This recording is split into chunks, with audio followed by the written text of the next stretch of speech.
What we can expect on India's, address to the Assembly on the 27th. What are your expectations, and what do you think Dr. Jaishankar will say in this Assembly? Well, of course, I can't predict what he might say, but I think really what I would focus on more is going to be the importance of what he does say, which is that India is playing an increasingly absolutely critical role in the geopolitical space and in the development space.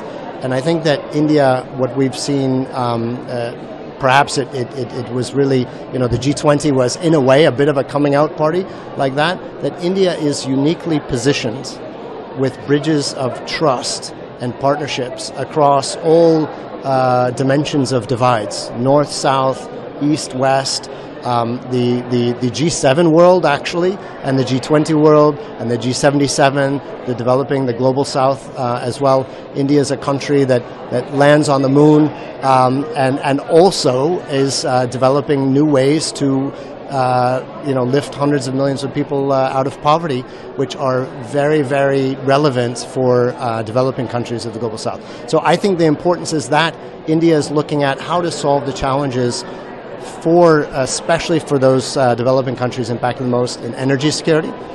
India is innovating and investing in renewable energy like perhaps no other country at the current moment.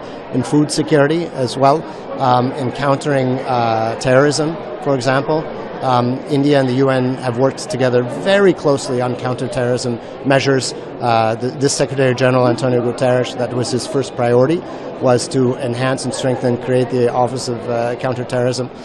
India, when India was president of the Security Council, really put the focus on the counterterrorism. I had the opportunity to participate when India invited the Counterterrorism Committee to Delhi, to Mumbai.